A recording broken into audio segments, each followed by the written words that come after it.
There is a quiet moment in every soul's journey where the desire to be chosen is no longer enough. At that point, you no longer want to be an option. You want to become a sacred presence, a symbol, something irreplaceable. To live as an option is to live as a shadow in someone else's story. But to be seen as a luxury, you must become the center of gravity. Not through boasting, not through grandiose words, but through the silent field of energy radiating from the truest part of who you are. Luxury is not about price, it is about spiritual value. It does not lie in material rarity, but in the perfect alignment between who you are and the soul you were born to embody.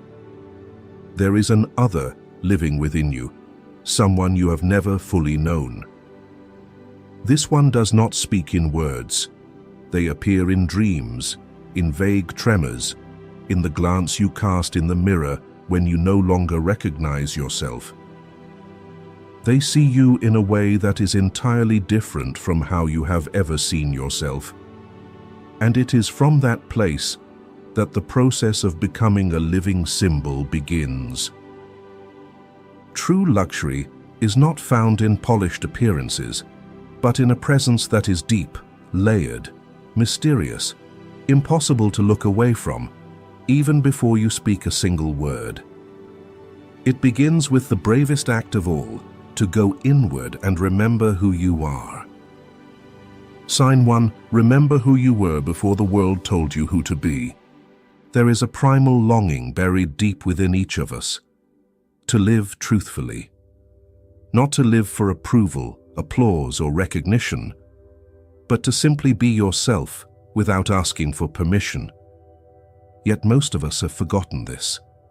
We grow up inside the voices of others, wearing roles already written for us. The good child, the ideal employee, the sweet lover, the agreeable friend. Few ever stop to ask, if I stripped away all those labels, who would I be? This is where the first key to becoming a luxury in the eyes of others begins. Remember who you were before the world told you who to be. Carl Jung once wrote, "The most terrifying thing is to accept oneself completely."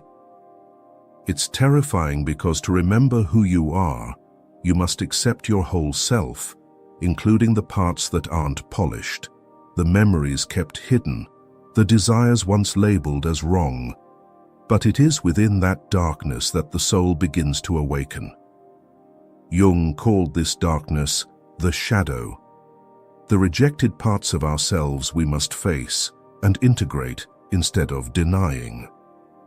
When you dare to turn inward and look directly into your soul, you begin to hear the whisper of the archetype within.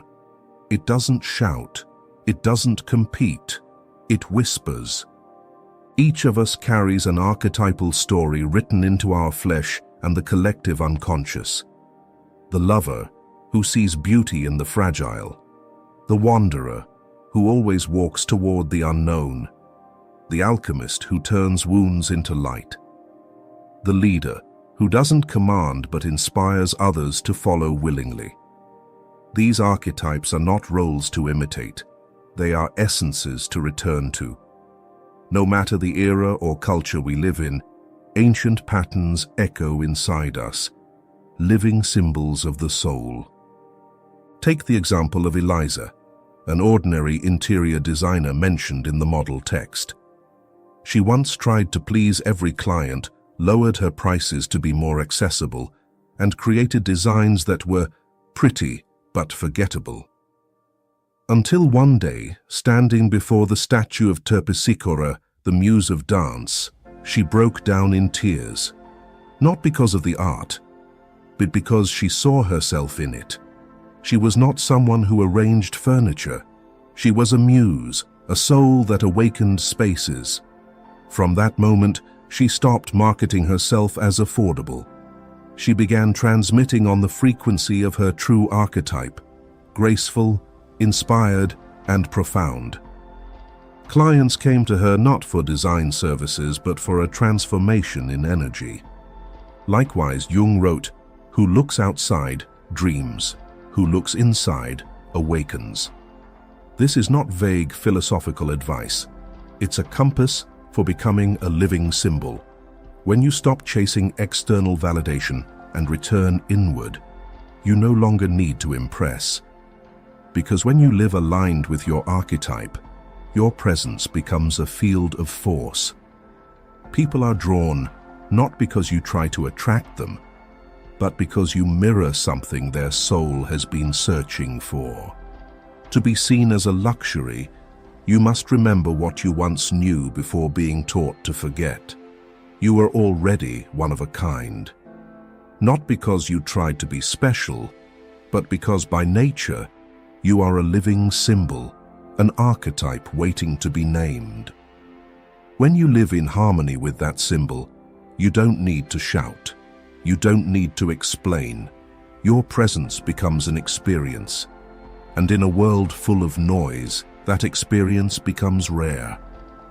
Pause and ask yourself with uncompromising honesty, who am I when I'm no longer striving to be loved? Who am I when I stop trying to fit in? If the answer brings you to tears, it means you've started to remember. And that is the first key to being seen, not as an option, but as a privilege, a spiritual luxury. Sign 2. Unearth the living archetype within you. And then, as you begin to remember who you are, beneath the roles, beneath the names and titles, another door opens. It is not just self-awareness, but an ancient reunion, a meeting with the archetypal soul that has always lived inside you, silently waiting for your return. This is the second key to becoming a luxury through your presence. Unearth the living archetype within you. Carl Jung did not see a person as an isolated being.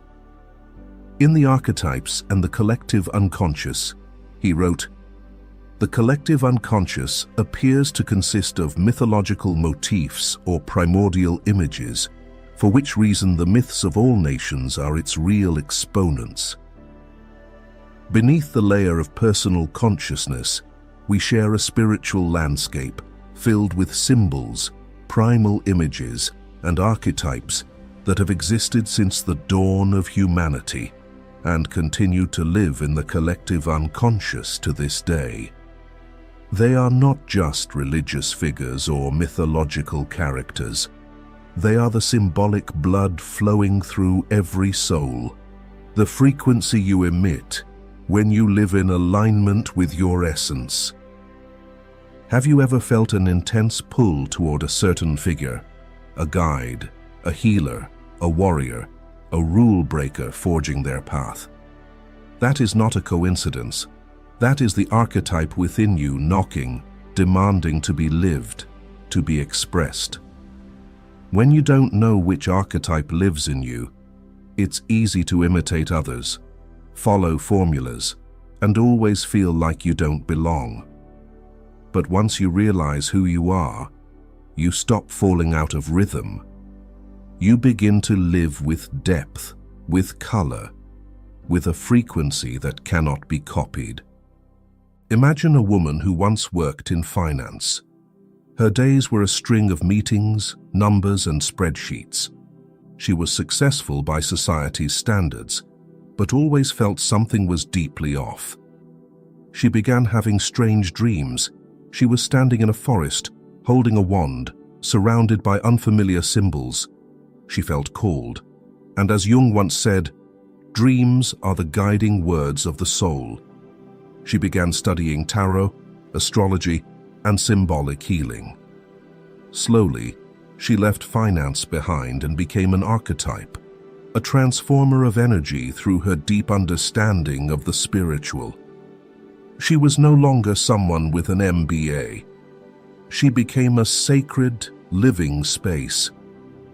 And that made her irreplaceable. You see, an archetype is not just a role you put on. It is the energetic field you emit, when you no longer try to please. Ask yourself, in the moments I feel most alive, what is happening? What am I doing? Who am I helping? What am I saying? Those moments are the soul's perspective when it's allowed to exist without asking for permission. Have you ever noticed that some people walk into a room and you immediately feel their energy even before they speak? Some people make you want to listen, to pause, to explore. It's not because they are trying to be special. It's because they are in tune with their inner archetype, and they radiate a very specific frequency, like a bell struck at perfect pitch. That specificity is the essence of luxury, because in a world of replicas, authenticity is the rarest thing of all. Pause and ask yourself, if my soul had a form, what would it be? Am I the lover, the one who sees hidden beauty? The leader, the one who guides without calling? Or the explorer, the one always drawn to the unknown? Listen, because knowing your archetype is the first step for others to sense you as a symbol, without advertising, without needing to prove. Once you identify your archetype, everything starts to shift. Your voice changes, your posture changes. The decisions you make begin to flow from a mind aligned with your soul. You stop competing, you start resonating, you stop chasing, you begin attracting. Not because you intend to, but because you are living truthfully, and truth, when fully lived, draws more than any skill or image ever could. Unearthing your living archetype is not a psychological exercise. It is a ritual of return. A return to the part of you that was buried under roles, duties, and expectations. A return to the part that has always known who you are, and has only been waiting for you to ask. And once you ask, you will see. You were always a symbol. And nothing is more precious than a soul that knows exactly what it stands for. That is the second step to being seen not as a commodity, but as a sacred presence. Sign 3. Become emotionally expensive. Carry emotional depth. When you have unearthed the living archetype within you, when you no longer live out of sync but begin to emit your frequency, deep and clear like a bell struck at the soul's center, you will realize another truth. Presence does not come from appearance. It comes from emotional depth. This is the third key to true luxury, to become emotionally expensive, a person whose energy carries weight. People may easily forget someone funny, cheerful, and easy to get along with, but they never forget the one who made them feel something profound, the one who made them pause, feel, go quiet. Not because of what was said, but because of the quiet, living energy radiating from that person. True emotion does not always show itself through grand gestures. It is a wave, a subtle but powerful current that moves through space and alters the emotional field of others. To become emotionally expensive, you don't have to become someone else, but you must dare to sit with yourself, especially with the parts you've tried to avoid. The pain you never named, the disappointments you buried so you could keep being strong, the emptiness you filled with polite laughter. A person with depth is not someone who has overcome all their wounds. They are someone who has descended into their depths, and from that place brought back a gift, the gift of true, weighted presence. Have you ever met someone whose silence changed the atmosphere? When they were simply present, without a word, and you still felt held in something invisible. They didn't need to speak much.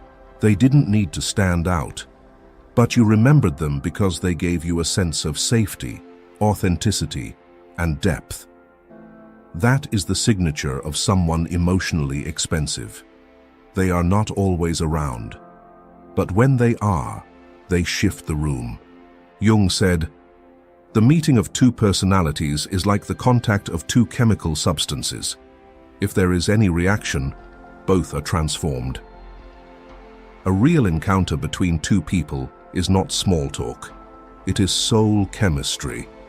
And only when you carry enough emotional depth can your presence become a transformative experience for others. You don't arrive to fill space. You arrive to create depth. But to reach that depth, you must learn the art of holding silence. Not anxious silence, weighted silence. When you don't rush to respond. When you don't need to always know what to say.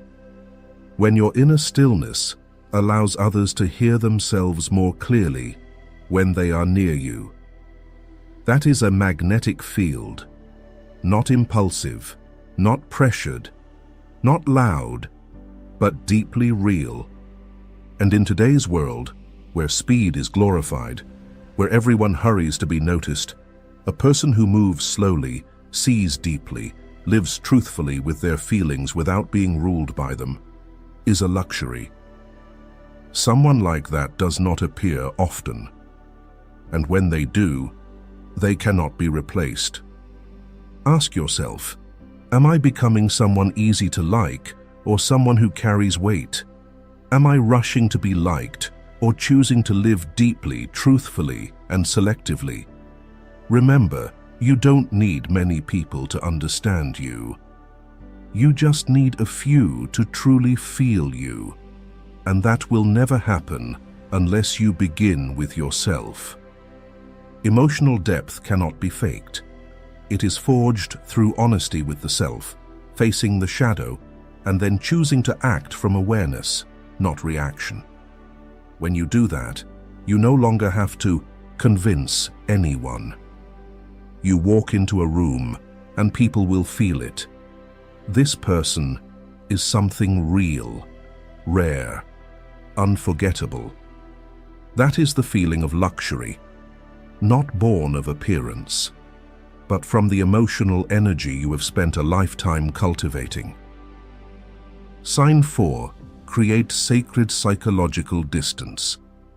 Light is not always what draws people in. Sometimes it is the darkness, the silence, the absence that awakens the deepest emotions in others. Once you have built a kind of emotional depth that cannot be faked, a magnetic field that makes others feel something powerful, even when you say little, you arrive at a bolder step in the journey to becoming a luxury, learning to create sacred psychological distance. In modern culture, we're programmed to believe that availability is a virtue. The faster we respond, the more present we are, the more caring we seem, the more we will be loved. But that's only true for what is easily replaced. What can be called on, touched, scheduled, or consumed at any moment is never seen as special. What makes people wait, adjust, hold in their hearts like a secret? These things, at the deepest level of human instinct, are given sacred value. Carl Jung once wrote in Psychology and Alchemy, "Man cannot stand a meaningless life." And when something is not easy to grasp, the mind instinctively assigns it greater meaning. Scarcity does not disconnect us. It activates the soul's desire. Think of the feeling when you receive a rare handwritten letter from someone important, or when someone doesn't reply immediately, but when they do, their presence feels like rain, calming the heat of a long day. You are not upset. You feel respected, because their silence was not avoidance. It was an unspoken message.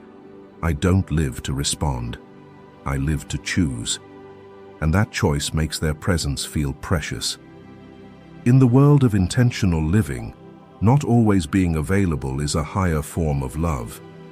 It is how you tell the world, I am not an infinite resource.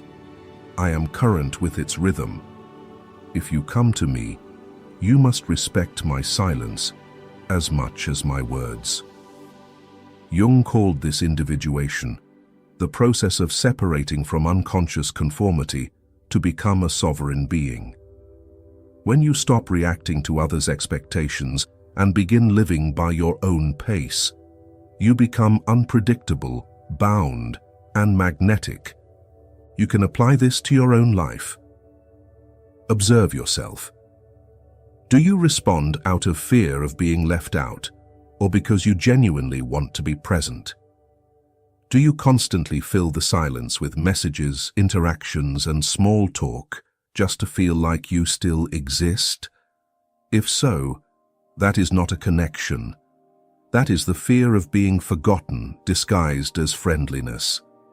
And as Jung warned in Modern Man in Search of a Soul, loneliness does not come from having no people around you, but from being unable to communicate the things that seem important to you. We are not truly lonely because we lack company. We are lonely because we've forgotten how to offer energy with weight rather than reactions on demand. You don't need to be cold, but you must learn the art of intentional withdrawal. So people remember you not because you were always there, but because you are someone who steps in and steps back by choice, not fear. This changes how the world treats you. People begin to value every moment of your presence, every word you say, every nod, every glance. Because you don't give unconsciously, you give selectively. And it's that selectiveness that makes you emotionally expensive, even spiritually exclusive. Let your absence have a sound. Let others pause and wonder, why haven't I seen them? So that when you return, your presence is received as a gift, not a routine. This is not a communication tactic. This is the language of energy with boundaries. And in a world that consumes people like content, the one who dares to retreat with integrity becomes more unforgettable than anyone else. Because in the end, luxury is not found in constant presence. Luxury lives in the depth, the solidity, the sacredness of a being who doesn't need to always be there to never be forgotten. Sign 5. Language is your crown. You've learned to be present with intention. You've learned how to step back, not out of fear, but out of respect for yourself and your energy. And when that distance is created as something sacred, you discover this. When you no longer speak often, every word you do speak carries extraordinary weight. That is when language stops being a tool and becomes a crown. This is the 5th key to becoming a luxury through presence. Use words as a soul ritual. Carl Jung once wrote in Psychological Types, "Words are animals, alive with a will of their own. Every word you speak is not merely a symbol for transferring information. It is a living force, carrying the frequency of the one who speaks it." Language doesn't just transmit thought, it reveals the state of consciousness. When you've stepped back to create distance, each word you choose becomes either a bridge or a wall between you and others. In a world overflowing with voices, your ability to speak less, speak truthfully, and speak precisely becomes a kind of spiritual magnetism. Don't try to sound deep, be honest. Don't dress your thoughts in fancy language. Choose your words like a blacksmith selects blades, carefully with purpose and with reverence. You don't speak to show you're clever. You speak to show that what you say has been deeply lived. The difference is profound. Watch those who seem to possess natural presence. It's not because they're good talkers. It's because every word they say carries an energy forged from within. They don't speak to be understood. They speak to reflect a truth they are living. And that's what makes you listen, remember every line, and feel like you've entered a deeper space. Have you ever heard someone say something incredibly simple, yet it felt like something inside you woke up? Like when someone looks at you, sees the tiredness you've been hiding, and quietly says, "You don't have to hold it together anymore." No flowery language, no cliches. But the sentence hits the part of you that's exhausted from performing. That is the language of presence. And it only happens when language is no longer used to hide, but to illuminate. Jung wrote in Modern Man in Search of a Soul, "The shoe that fits one person pinches another. There is no recipe for living that suits all cases." Language is the same. Don't borrow others' phrases. Don't memorize mantras. Listen to yourself, then speak only what has been slow-cooked inside you. When words come from lived experience, they carry their resonance, and listeners will feel that, even if they can't explain why. Start observing yourself. What do you say just to be liked? How often do you over-explain out of fear of being misunderstood?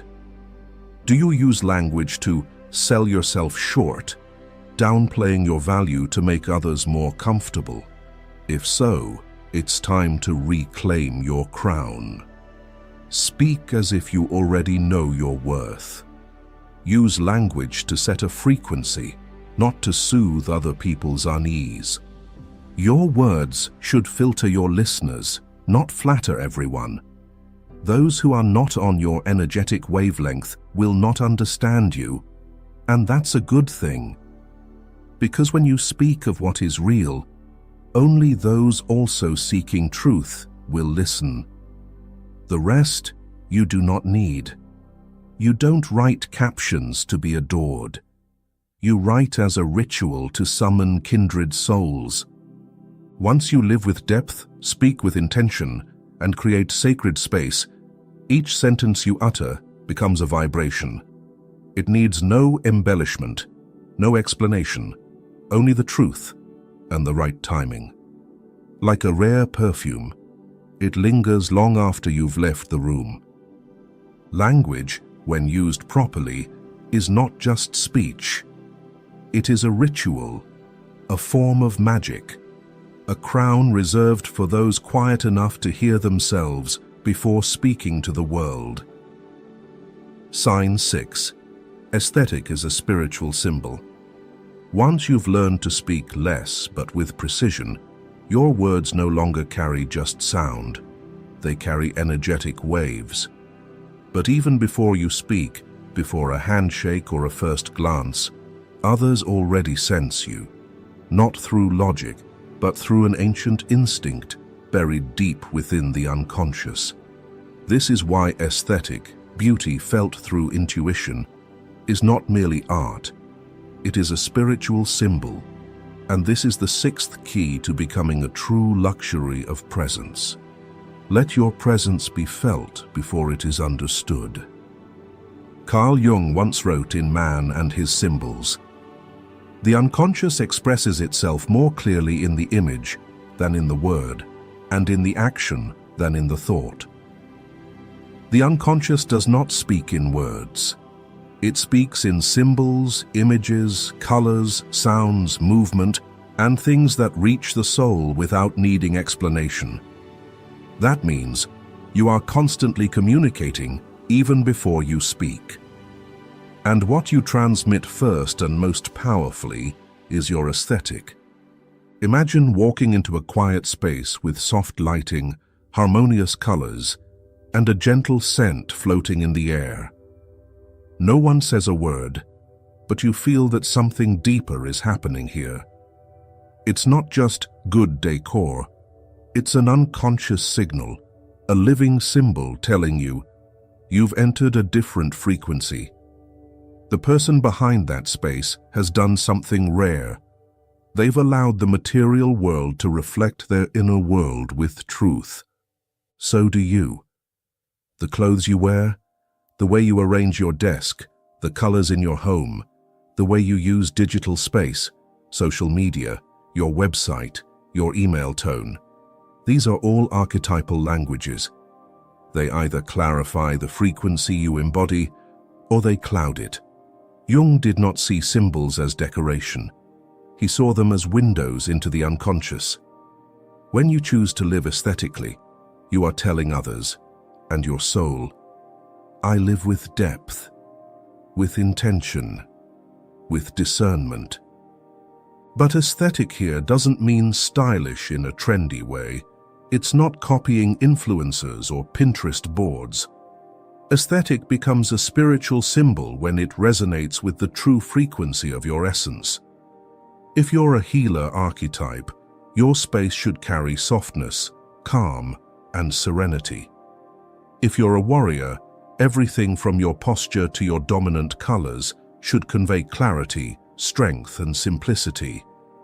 No one needs to know what archetype you are. They only need to feel that something is right, something deeper behind how you show up. A woman once shared that after a long healing journey, she walked into her apartment and suddenly realized the place no longer reflected who she had become.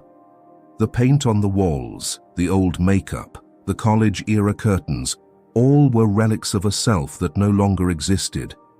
She began to change, not to refresh the space, but to build a temple for her reborn self.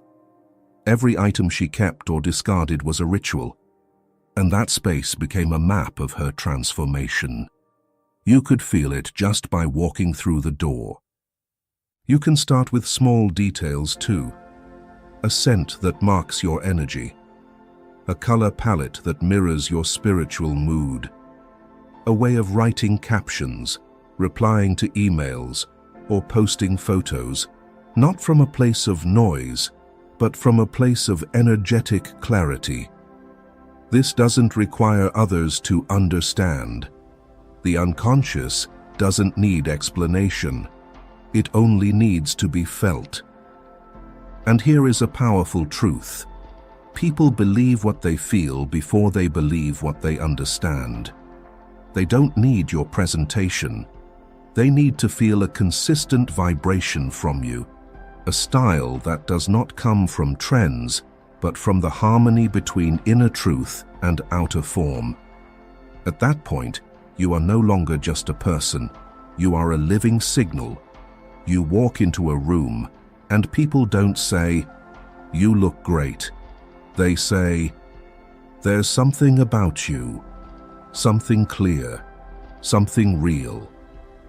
In a world growing more chaotic, where everything is fast, accessible, and indistinguishable, a person with a clear, deep, and consistent aesthetic becomes a spiritually magnetic presence, not because they are more beautiful, but because they have become a living symbol, a visual frequency the unconscious of others immediately recognizes. There's something here I once knew, but forgot. And it is that awakening of soul memory, that resonance through symbol, that makes you a luxury no one can explain, but everyone can feel. Sign 7. Sovereignty is the pinnacle of attraction. Not everyone is perceptive enough to read your aesthetic frequency, but their soul always recognizes it. When your outer image becomes a map of your inner world, you no longer need to shout to be seen. Your presence begins to carry weight on its own. But there is something even more powerful than appearance, voice, or energy. It is the posture with which you live. And nothing is more magnetic than a sovereign person. A person who lives from the inside out, without borrowing others' standards to justify their existence. This is the 7th key to true luxury. Sovereignty is the pinnacle of attraction. Carl Jung never promoted a competitive ego. On the contrary, he emphasized that a person is only truly free when they are no longer manipulated by societal expectations or old voices from the past. In the undiscovered self, he wrote, "It is not that something different is seen, but that one sees differently." When you are sovereign, the world doesn't need to change for you to breathe easier. You are the one who changes how you see. You no longer live through the eyes of others. You choose to see from the inside out, instead of reflecting the world inward. Sovereignty is not stubbornness or resistance. It is the ability to make decisions without needing public approval. It is staying silent when misunderstood. It is the ability to say no without guilt. It's knowing what is right for you without needing to explain it to anyone. A sovereign person doesn't try to control others. They possess themselves, and that is the most powerful field of energy in any relationship, romantic, professional, or creative. Notice the people who deeply attract you. It's not because they constantly please you. It's not because they make you feel good all the time. It's because they require you to adjust to move in rhythm with them. They don't conform. They have their tone. They don't ask for permission to be themselves. They send a clear message. I won't lower my frequency to make you comfortable. You can rise to meet it if you're ready. And in doing so, they elevate the energy of the space around them. In the journey of personal growth, there comes a stage where you feel lonely, not because you are isolated, but because you've stopped needing to be accepted. You no longer seek agreement as fuel for your existence.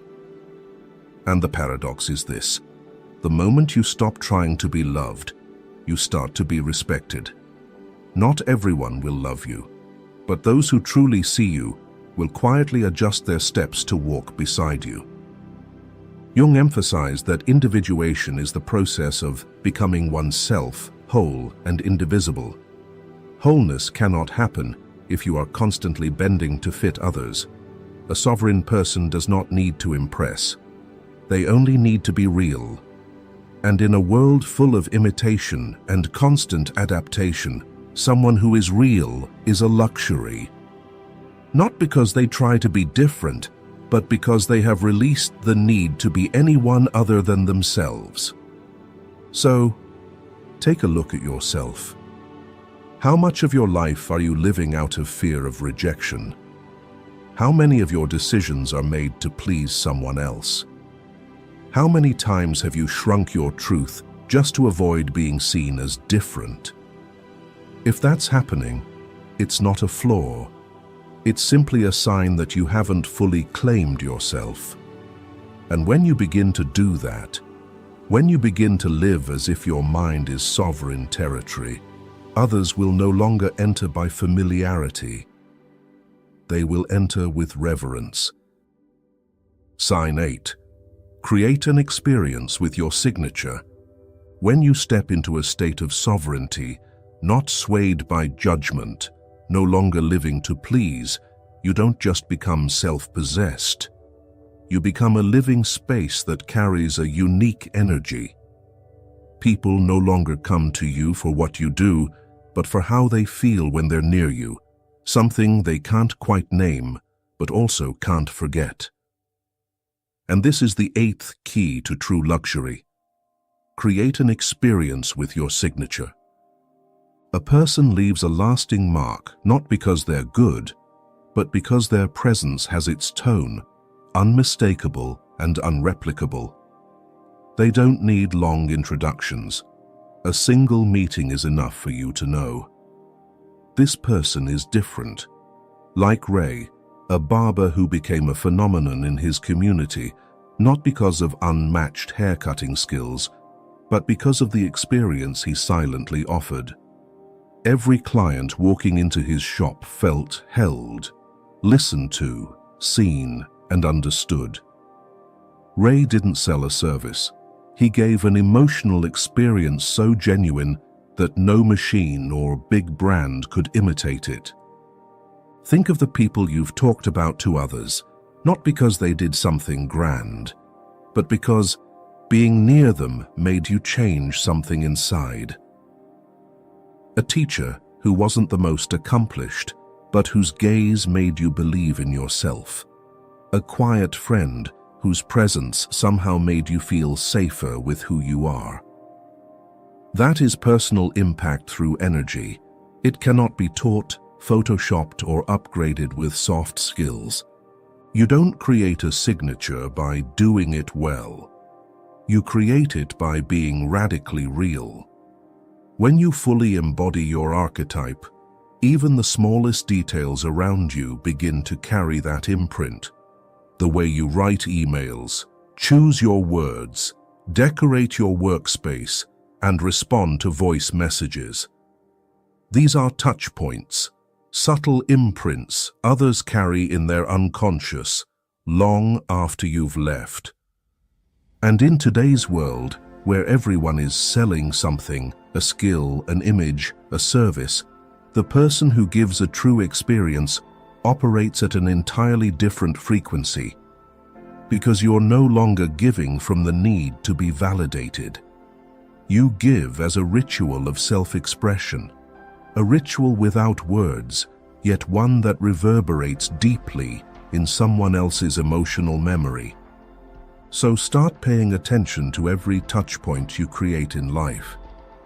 The way you answer a call, how you show up to a meeting, the scent you wear, the look you give someone across the table. Everything is part of your signature experience. Don't let your life be a beautiful template that's empty inside.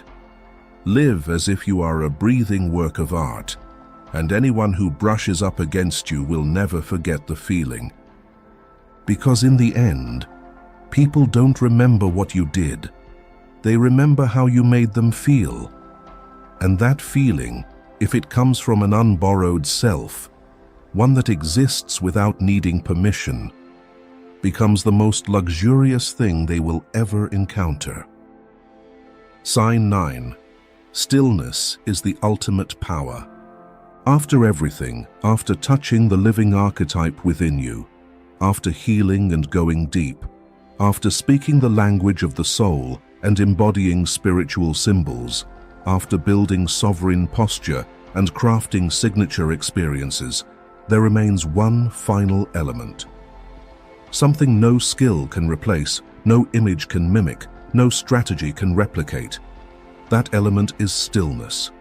Not the silence of not knowing what to say, but a stillness that radiates from inner fullness. And this is the 9th key to the deepest form of luxury. Stillness is the ultimate power. Carl Jung wrote in the Red Book, "Solitude is for me a fount of healing, which makes my life worth living." Stillness is not withdrawal from the world. It is an inner sanctuary you can return to, regardless of what storms are outside. Those who carry true stillness don't try to be noticed.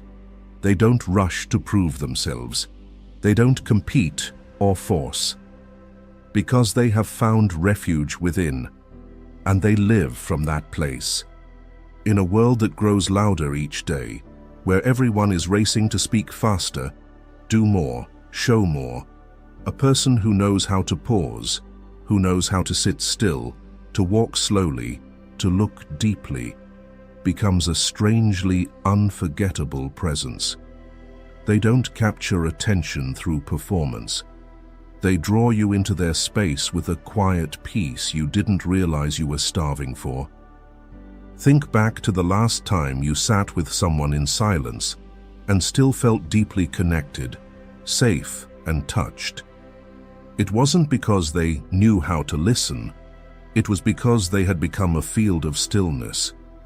And when you entered that field, you realized connection doesn't always require words.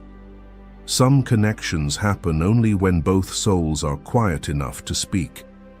Stillness is not weakness or withdrawal. Jung called inner calm psychic containment, the ability to hold oneself with groundedness, without judgment, without reaction. just an observation, just presence. And in that state, you become profoundly trustworthy. Because if you can sit with yourself in the most chaotic moments without falling apart, others will sense they can do the same when they're near you. Imagine walking into an ancient temple, no music, no speeches, no promotions. Yet every stone, every light, every breath of that space makes you lower your voice, slow your steps, and listen for something inside you that you forgot was there. A person with real stillness is a living temple. They don't call you with words, they call you frequently. And you don't come out of curiosity. You come from a deep longing to touch something real. You don't need to be the wisest, most charismatic, or most talented person. But if you are anchored in yourself, you become a steadying force in someone else's storm. And they will remember you not for what you said or did, but for the peace they felt when they were near you. Stillness cannot be faked. It is born from the years you dared to sit with yourself, to walk through your pain without needing witnesses, to heal without needing an audience. It is the quiet steadiness that remains after everything external has fallen away, and you are still there, whole, and not needing to make noise. And that is the pinnacle of luxury. To become a presence others can't easily find, can't fully explain, but never forget. Not because you tried to be someone, but because you dared to return to yourself and stay still in that truth. Luxury is not something you wear. It doesn't reside in brands, isn't hidden behind numbers, and doesn't live in the longing gaze of others. Luxury is something you cannot fake. It is an energy that only appears once you've walked through yourself, shed every mask, faced your darkness, and returned with a soul that no longer asks for permission to be real. When you live in alignment with the sacred archetype etched into your bones long before you were given a name, you don't need to show off, compete, or shout to be heard. You resonate in silence. Your presence becomes a reminder that in this noisy and chaotic world, there are still people who live truthfully, think deeply, walk steadily, and love with their full presence. Let yourself become a living symbol, unmistakable, irreplaceable, unforgettable. Because you are not just a person existing, you are a signal, a frequency, a living experience that another soul will recognize even if their mind doesn't understand it yet. No need to strive, no need to prove, only return. From there, everything begins. You don't need to become a luxury. You are the luxury. Have you ever wondered why some women carry in their eyes an invisible weight, a depth that the surface of their lives cannot explain? They are not like others. They are the ones who have had to become strong in silence, forging their armor not out of choice, but because there was no other path. Jung believed that the deepest wounds often awaken ancient forces within the soul. In the darkness, where no one sees, the sleeping archetypes are stirred. The wise woman, the wounded healer, the silent hero. Every scar, every moment of stillness, every unwitnessed battle becomes a doorway to a new wholeness. In this video, we will explore 9 markers, soul characteristics shaped when a woman must stand firm on her own. These are not mere surface traits, but the signatures of the soul, etched deeply through pain and rebirth. And if you stay until the end, you may realize you too carry some of these markers in your heart. Not to see yourself as weak, but to recognize the quiet strength within you as part of a shared journey of women who have transformed pain into light. Mark 1. Intuition that pierces through masks. There is a kind of sense that does not fall within the five senses science often speaks of, yet it determines a woman's safety and inner growth. Intuition. For women who have had to become strong alone, intuition is not a gift bestowed upon them. It is a survival tool sharpened by pain. It is like an invisible blade cutting through the masks of society, the sweet but hollow words, the smiles devoid of sincerity. Carl Jung believed that the collective unconscious holds the survival experiences of humanity across thousands of years. When a woman is thrust into circumstances where she has no one to rely on, she is forced to tap into this deeper layer. Her intuition is not a vague hunch, but the voice of the collective unconscious rising to warn, protect, and guide. Jung called this a connection to the primal, a form of knowledge that bypasses rational analysis, yet is chillingly precise. You can imagine this intuition as an ever-active, unseen radar operating 24/7. It reads the energy of a room before anyone speaks. It hears the weight of silence louder than any scream. It notices a fleeting glance, even when the other person is still smiling. A woman who has been betrayed knows this feeling well. Her heart races, her stomach tightens. A faint hum in her mind signals something is wrong. Reason may try to argue otherwise, but the body never lies. And time and again, when the truth comes to light, her intuition proves it was always one step ahead. Take a moment to pause. Close your eyes and recall the last time you felt a vague signal in your heart, a premonition that later proved true. What did your body tell you? And did you listen? This explains why many women who have endured trauma are often seen as overly sensitive in the eyes of others. But from Jung's perspective, this is not weakness or paranoia. It is a form of dark wisdom. When a child grows up in an unstable environment, their nervous system learns to read subtle cues to survive. A furrowed brow signaling coming anger, a pause foreshadowing abandonment. As an adult, that woman retains this ability like a superpower. Consider this comparison. Someone who has never experienced trauma often trusts words at face value, like reading a book by its cover. But a woman who has had to be strong alone reads the hidden text within that book.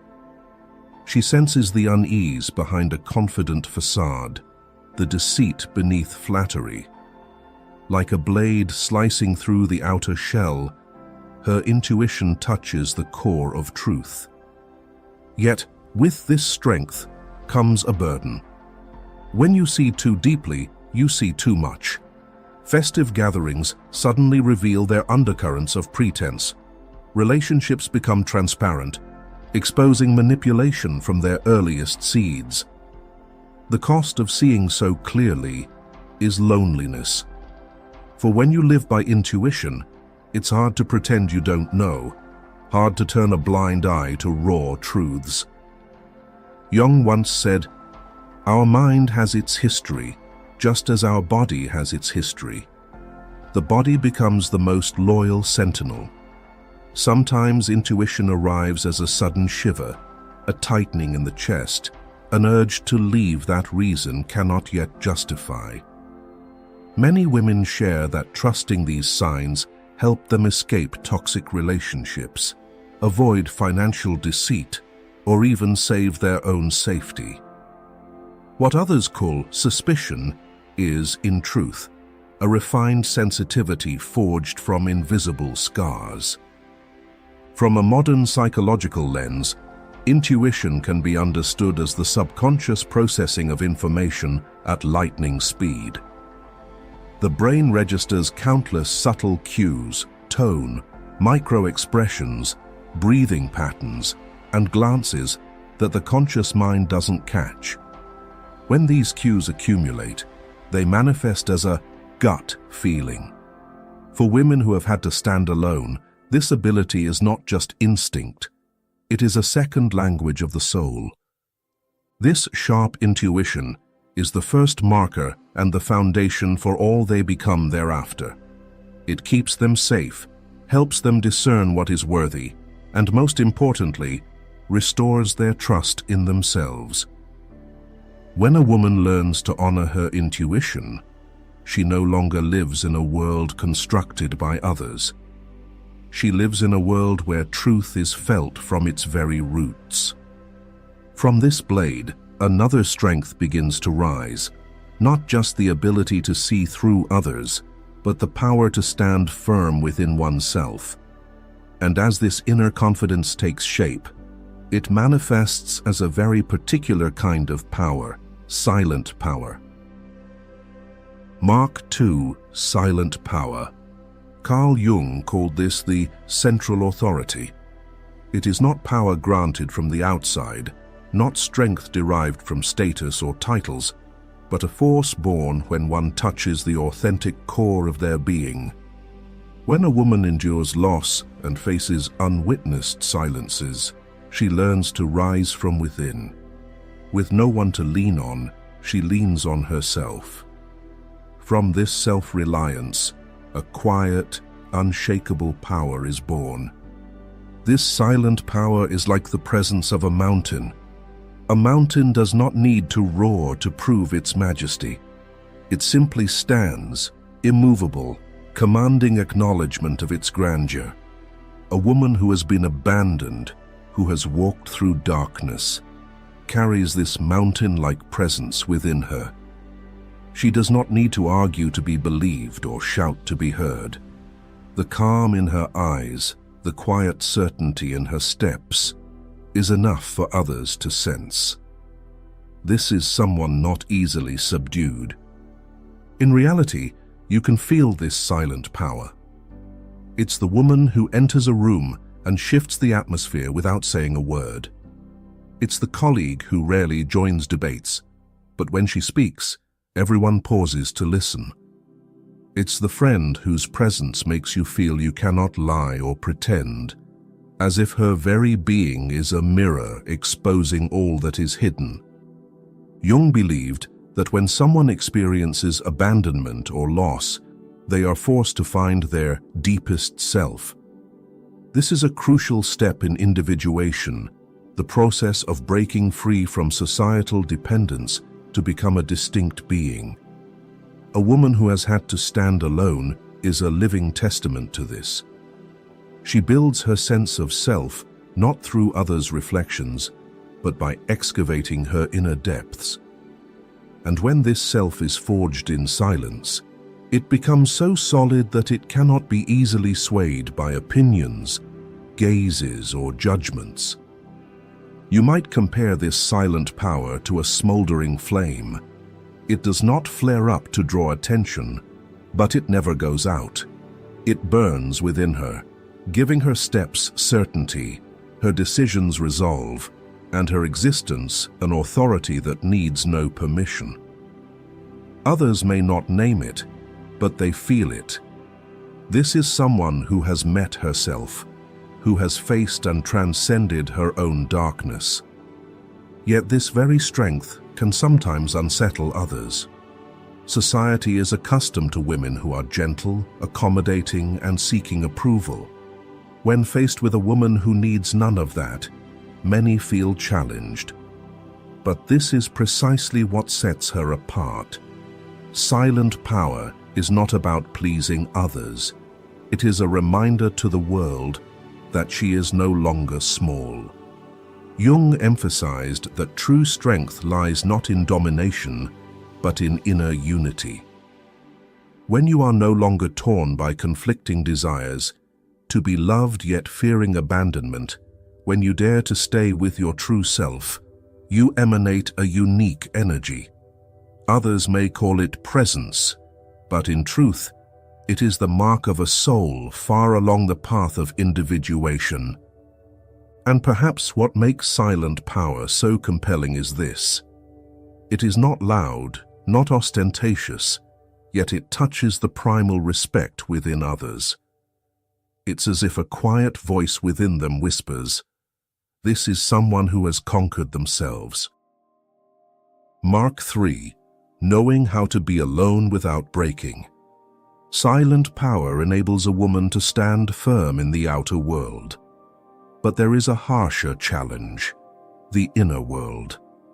Not everyone dares to sit with themselves in the thick, endless voids, where there is no noise.